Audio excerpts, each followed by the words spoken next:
બંગાળની ખાડીમાં અત્યારે હાલ ધીરે ધીરે સક્રિયતા જોવા મળી રહી છે। તેની સાથે એક કરતાં વધારે જેટલી સિસ્ટમ ગુજરાતમાં સક્રિય થઈ છે। એને જ લઈને આગામી દિવસોમાં વરસાદ આવી શકે છે એવી શક્યતા છે। કઈ સિસ્ટમ સક્રિય થઈ છે, બંગાળની ખાડીની શું પરિસ્થિતિ છે, આજે કયા જિલ્લાઓની અંદર વરસાદ આવી શકે છે, દરેક વિષયને લઈને વાત કરીશું। તેની સાથે હવામાન નિષ્ણાંત પરેશ ગોસ્વામી છે, એમના દ્વારા પણ શું આગાહી કરવામાં આવી છે તેના વિશે પણ વાત કરીશું આજની આ વેધર અપડેટમાં। નમસ્કાર, તમે જોઈ રહ્યા છો નિર્ભય ન્યૂઝ અને હું છું હંસિની।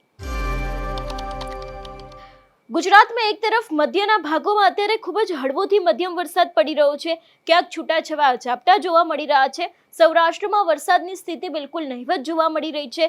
ઉત્તર ગુજરાતની અંદર પણ ક્યાંક હળવોથી મધ્યમ વરસાદ છે ને દક્ષિણ ગુજરાતમાં પણ વરસાદી માહોલ જોવા મળી રહ્યો છે।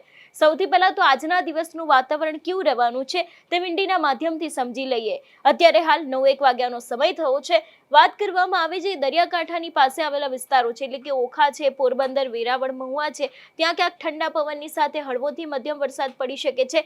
દક્ષિણ ગુજરાતની પરિસ્થિતિ ફરી એક વખત એ જ જોવા મળી રહી છે। સુરત, નવસારી, વાપી છે, અહીંયા પણ ક્યાંક હળવોથી મધ્યમ વરસાદ પડી શકે છે। મધ્ય ગુજરાતની વાત કરવામાં આવે તો મધ્ય ગુજરાતમાં અત્યારે હાલ બિલકુલ વરસાદની પરિસ્થિતિ છે તે નથી જોવા મળતી। વાત કરવામાં આવે બંગાળની ખાડી વિશે તો જે રીતે આપણે છેલ્લા ઘણા સમયથી જોતા આવ્યા છે કે બંગાળની ખાડીની અંદર અત્યારે હાલ ક્યાંક થોડી ઘણી એક્ટિવનેસ જોવા મળી છે, એટલે કે બંગાળની ખાડી સક્રિય થઈ છે। એના જે વમણો બની રહ્યા છે એનાથી જ એક સિસ્ટમ બની રહી છે અને એ જ સિસ્ટમ આગામી દિવસોમાં ગુજરાત રાજ્ય સહિત બીજા જે રાજ્યો છે એના ઉપર અસર કરી શકે છે એવી સંભાવના છે।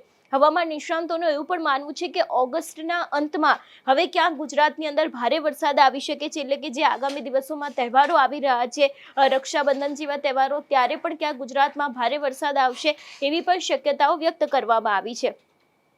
એની સાથે જો વાત કરવામાં આવે બંગાળની ખાડી અત્યારે હાલ ક્યાંક સક્રિય થઈ છે, વેસ્ટર્ન ડિસ્ટર્બન્સ છે, સાયક્લોનિક સર્ક્યુલેશન છે, મોન્સૂન ટ્રફ છે, એ દરેકની અસર ધીરે ધીરે ગુજરાત ઉપર જોવા મળી શકે છે એવી સંભાવનાઓ છે। આપણે વાત કરી 9:01 વાગ્યાના વાતાવરણ વિશે, હવે સમજી લઈએ કે બપોરના સમયનું વાતાવરણ કેવું રહેવાનું છે, એટલે કે લગભગ 12 થી 1ની પરિસ્થિતિ શું કહી રહી છે। 12 થી 1 વિશેની વાત કરવામાં આવે તો અત્યારે હાલ જે રીતે અહીંયા જોઈ શકાય છે કે દક્ષિણ ગુજરાતની અંદર ખૂબ જ હળવોથી મધ્યમ વરસાદ છે, બાકી આખા ગુજરાતની અંદર ક્યાંય પણ વરસાદી માહોલની પરિસ્થિતિ નથી જોવા મળતી। એ બાદની વાત કરવામાં આવે 5 થી 6 વાગ્યાની પરિસ્થિતિ કેવી રહેવાની છે, અત્યારે હાલ ક્યાંક વાતાવરણ એવું જોવા મળી રહ્યું છે। સૌરાષ્ટ્રમાં નહિવત શક્યતા છે, મધ્ય ગુજરાતમાં પણ નહિવત શક્યતા છે, દક્ષિણ ગુજરાતની અંદર હળવોથી મધ્યમ વરસાદ સાંજના સમયે અને રાતના સમયે પણ પડી શકે છે એવી વાત કરવામાં આવી રહી છે। આની પહેલા આપણે જોયું હતું કે લગભગ વરસાદના 2 થી 3 જેટલા રાઉન્ડ થયા હતા, એમાં સૌથી વધારે અસર મધ્ય ગુજરાત અને દક્ષિણ ગુજરાતમાં જોવા મળી હતી। એને જ પગલે હવે જ્યારે નવો વરસાદનો રાઉન્ડ આવવાનો છે ત્યારે પણ ક્યાંક આ વિસ્તારોની અંદર ભારે વરસાદ આવી શકે છે એવી શક્યતાઓ દેખાઈ રહી છે। હવામાન વિભાગ પણ છેલ્લા ઘણા સમયથી સતત આગાહી કરી રહ્યું છે કે હવે હળવોથી મધ્યમ વરસાદ આવશે ને એ બાદ ભારે વરસાદની આગાહી હવામાન વિભાગ દ્વારા પણ કરવામાં આવી રહી છે। ઘણા બધા એવા જિલ્લાઓ હતા કે જ્યાં યલો એલર્ટ પણ જાહેર કરવામાં આવ્યું હતું, પણ હવે સમજી લઈએ આજથી લગભગ 2 થી 3 દિવસની પરિસ્થિતિ કેવી રહેવાની છે, કયા જિલ્લાઓની અંદર વરસાદ પડશે। હવામાન વિભાગની આગાહી વિશેની વાત કરવામાં આવે તો આજના દિવસને સમજવાનો પ્રયત્ન કરીએ। આજે 19 તારીખ છે, 19 તારીખની શું પરિસ્થિતિ છે ગુજરાતની અંદર એવું પૂર્વાનુમાન કરવામાં આવ્યું છે આજના દિવસને લઈને કે હળવોથી મધ્યમ વરસાદ છે તે પડી શકે છે। એમાં પછી દક્ષિણ ગુજરાતના જે જિલ્લાઓ હોય એટલે કે ભરૂચ છે, નર્મદા, સુરત, તાપી, નવસારી, ડાંગ, દમણ, વલસાડ છે, અહીંયા પડશે। ઉત્તર ગુજરાતની વાત કરવામાં આવે તો વાવ, થરાદ, બનાસકાંઠા છે, સાબરકાંઠા, અરવલ્લી, મહીસાગર, પાટણ, મહેસાણામાં પડી શકે છે। મધ્ય ગુજરાતમાં ગાંધીનગર છે, અમદાવાદ છે, સુરેન્દ્રનગર, મોરબીમાં હળવોથી મધ્યમ વરસાદ છે। સૌરાષ્ટ્રમાં દેવભૂમિ દ્વારકા, પોરબંદર, જુનાગઢ, ગીર સોમનાથ, દીવ છે, અમરેલી, રાજકોટ, જામનગર, ભાવનગર અને કચ્છની અંદર પણ ક્યાંક હળવોથી મધ્યમ વરસાદ છે તે અત્યારે હાલ જોવા મળી રહ્યો છે। એ બાદની વાત કરવામાં આવે કે 21 તારીખની પરિસ્થિતિ શું કહી રહી છે, આગામી 2 થી 3 દિવસનું વાતાવરણ કેવું લાગી રહ્યું છે, કારણ કે ધીરે ધીરે ગુજરાતમાં જે રીતનો વરસાદ જોવા મળી રહ્યો છે દક્ષિણ ગુજરાતની અંદર એ જ પરિસ્થિતિ છે, હળવોથી મધ્યમ વરસાદ છે।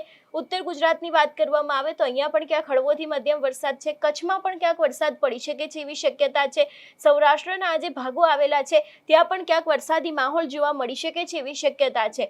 દેવભૂમિ દ્વારકાના ખેડૂતો છે એ લોકો પણ અત્યારે હાલ વરસાદને લઈને રાહ જોઈને બેઠા છે કે તેમના વિસ્તારની અંદર વરસાદ ક્યારે આવશે, કારણ કે ક્યાંય ઘણા બધા એવા વિસ્તારો છે કે જ્યાં વરસાદી માહોલ નથી પણ જોવા મળતો। એ બાદના દિવસની વાત કરીએ એટલે કે 21 તારીખની શું પરિસ્થિતિ છે, 21 તારીખને લઈને શું પૂર્વાનુમાન કરવામાં આવ્યું છે. તો 21 તારીખની જો વાત સમજવા જઈએ તો અત્યારે હાલ કચ્છમાં ક્યાંક હળવોથી મધ્યમ વરસાદ છે, સૌરાષ્ટ્રના જે વિસ્તારો છે ત્યાં પણ જોવા મળી રહ્યો છે. એ બાદની વાત કરવામાં આવે ઉત્તર ગુજરાત, દક્ષિણ ગુજરાત અને જે મધ્ય ગુજરાતના ભાગો છે ત્યાં પણ ક્યાંક હળવોથી મધ્યમ વરસાદ છે એ અત્યારે હાલ પૂરતો જોવા મળી રહ્યો છે. એના પછીના 2 દિવસનું વાતાવરણ કેવું રહેવાનું છે? લગભગ 22 તારીખે ગુજરાતની પાછી એ જ પરિસ્થિતિ જોવા મળી રહી છે. પૂર્વાનુમાન કરવામાં આવ્યું છે હળવોથી મધ્યમ વરસાદ. 23 તારીખે પણ કેટલાક સ્થળોએ હળવોથી મધ્યમ વરસાદ, છૂટાછવાયા સ્થળોએ હળવાથી મધ્યમ વરસાદની આગાહી કરવામાં આવી છે. 24 તારીખનું પૂર્વાનુમાન પણ એ જ કહી રહ્યું છે કે ગુજરાતની અંદર હળવોથી મધ્યમ વરસાદ ક્યાંક આવી શકે છે. બંગાળની ખાડી પણ અત્યારે હાલ ક્યાંક ધીરે ધીરે સક્રિય જોવા મળી રહી છે. બંગાળની ખાડીને પણ એક વખત જોઈ લઈએ ને એ બાદ આપણે હવામાન નિષ્ણાંત પરેશ ગોસ્વામી છે એમની આગાહી પણ સાંભળીશું કે એમના દ્વારા પણ શું કહેવામાં આવ્યું છે. બંગાળના ખાડીની પરિસ્થિતિની જો વાત કરવામાં આવે તો અત્યારે હાલ જે રીતે ક્યાંક ને ક્યાંક ત્યાં જે આખી સક્રિયતા છે તે જોવા મળી રહી છે, કારણ કે આખું જે સક્રિય થયું છે એને જે કારણે ક્યાંક આગામી દિવસોમાં ગુજરાતમાં વરસાદ આવી શકે છે એવી શક્યતા છે. અત્યારે હાલ જે રીતે વાત કરવામાં આવે કે અરબ સાગરની અંદર કોઈ જ પ્રકારની સક્રિયતા નથી જોવા મળતી, એટલે કે બિલકુલ પણ અહીંયા જે આખું કહી શકાય કે જ્યારે અરબ સાગર સક્રિય થતું હોય છે ત્યારે ગુજરાતમાં એક સિસ્ટમ બનીને આવતી હોય છે ને એ ગુજરાતમાં વરસાદ લાવતી હોય છે, પણ અત્યારે હાલ એવી કોઈ પરિસ્થિતિ નથી.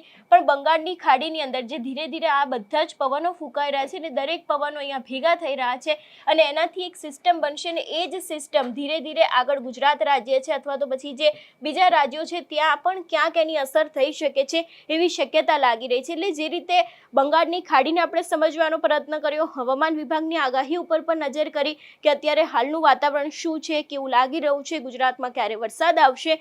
હવે આ જ વિષયને લઈને હવામાન નિષ્ણાંત પરેશ ગોસ્વામી છે એમના દ્વારા પણ શું કહેવામાં આવ્યું છે તે પણ સાંભળીએ.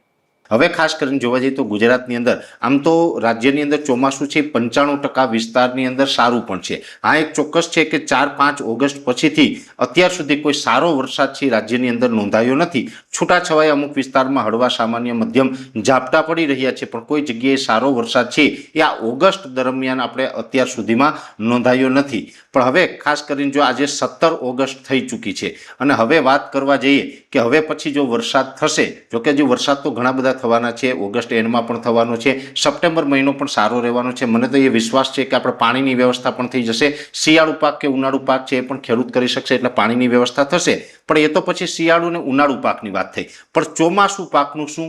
આમ જોવા જઈએ તો આપણા રાજ્યની અંદર ઘણી બધી યોજનાઓ ચાલે છે. એમાંથી એક યોજના એવી પણ છે કે 15 જૂનથી લઈને 15 ઓક્ટોબર સુધીનું જે આપણું ગુજરાતની અંદર ચોમાસું ગણવામાં આવે છે, આ ચોમાસા દરમિયાન સતત 4 અઠવાડિયા સુધી જે વિસ્તારની અંદર વરસાદ ન પડે એને દુષ્કાળગ્રસ્ત જાહેર કરવા પડે ને દુષ્કાળગ્રસ્તનું પેકેજ પણ આપવું પડે, જેમાં ખેડૂતોને પણ દુષ્કાળમાં જે નુકસાની જતી હોય એ પેકેજ મળવાપાત્ર થાય.